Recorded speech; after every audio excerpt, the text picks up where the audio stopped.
Dr. Wood, author of the book Miracles in Minutes. Today we're going to talk a little bit more about presence, about being here, being in the moment, and how to quickly jump out of anxiety and depression and,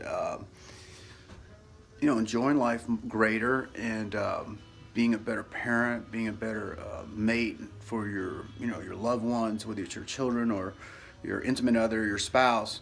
So I'm going to cover a little bit of neurology, okay? So we have three brains. And so let's talk about the autonomic nervous system here. And we'll particularly talk about this nerve right here, the vagus nerve, okay? So I get it there. So it goes to the heart and it goes up to the head. So most people are living up here in their head. They're thinking. What they're disconnected from is their heart. So what happens is all your bad thoughts go down the vagus nerve, go into your heart, and you take everything personally. And you internalize it, and when you internalize it, it goes into your organs. So when you get stressed out, your breathing changes, your lungs, your liver changes, your stomach changes, you get bowel problems and all those things. The thoughts from the head go into the heart versus the positive thoughts of love and thankfulness go up to the head where that fountain's upstream, and then you feel equanimity or peace in your mind.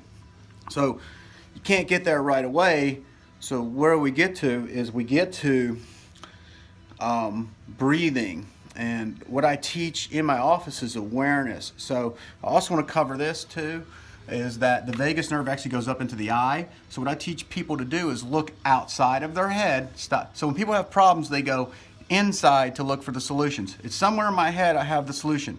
Well, look, it's a closed box, dude. If the solution was in there, you already discovered it. But what you do is you keep going in your head, looking around in circles, and what happens is the walls close in, it gets darker and darker and darker and darker and darker and darker, and you see less. You see less, you don't see more. You actually look more inside yourself for the answer versus when you need to come out of your head and look outside into the room. So how do we get past that? Well, what I teach is like a grid ceiling. A grid ceiling is, when you get a grid ceiling, what you could do is you pick out like a spot. Let me see if I can do it. On the wall, pick out a spot, lay on the floor on your back, and look at the spot. So what that does is teaching you to come out of your head, come into the room, into the room, into the room. Look, quit looking in your head for the answer. God dang it, it's not in there. Come out of your head, come into the room, and let's see if we can't find a solution. So what you do is you stay with the spot. It also can help kids who have attention deficit disorder, kids who can't focus.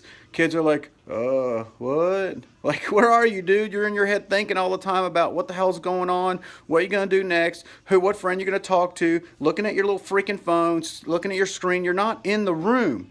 No wonder you have anxiety, because you're always in your head. You're not really with people, you're always with yourself. If you're with yourself, you can't relate. You can't hear the other person talk to you. The only thing you hear is yourself. The more you're with yourself, the more alone you're going to feel, and the more the walls close in on your life. You will feel anxious, anxiety, and depression. So what you do is you come out of your head, pick out a spot in the room, stare at it. Just keep staring at it.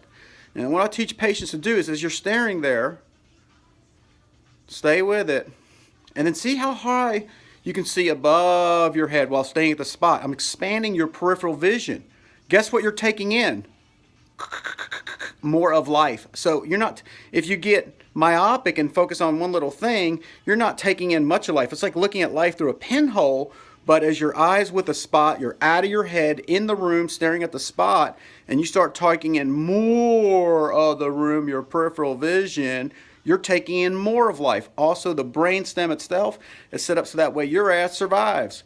So if someone's coming with a sword and you can't see it till it's like, oh, right there, you're going to die. You don't know this consciously. It's going on subconscious. Your brainstem already knows your ass is grass. So you walk around protective, and you walk around tight, and you walk around with a narrow base.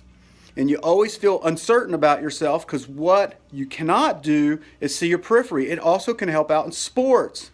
If you can see something way out here versus you can't see the ball till it's here because your peripheral vision sucks because you're always in your head, then you have to go from 0 to 100 real fast athletically and create a massive amount of adrenaline to try to react to something happening because you're always late to respond because you can't see, because you're always thinking. The more you think athletically, the worse you're going to be.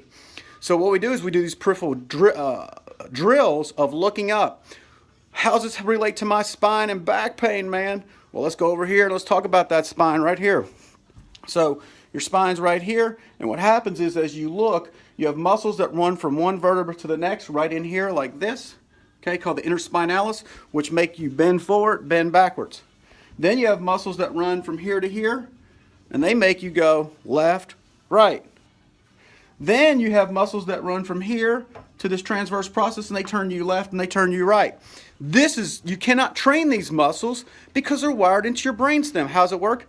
Breathe, relax, get still, and as your eyes are seeing, it says when you look right or see right, your spine goes, extend this shoulder, flex this one, because I'm getting ready to move that away. This is how pure core stability happens. Not from the side plank shit that your people are doing. That's an exterior core. You haven't even set the interior core yet. So if you don't set the interior core to your spine, you don't have pure core stability. What you have is what looks like core stability, which is called fake and pretend stability. It's not authentic core stability because it's all autonomic nervous system, all brainstem function, and you can't make your rotator cuff fire. It's just supposed to fire. And that's all through breathing, the awareness in the room, and your peripheral vision. Dr. Wood, have a great day.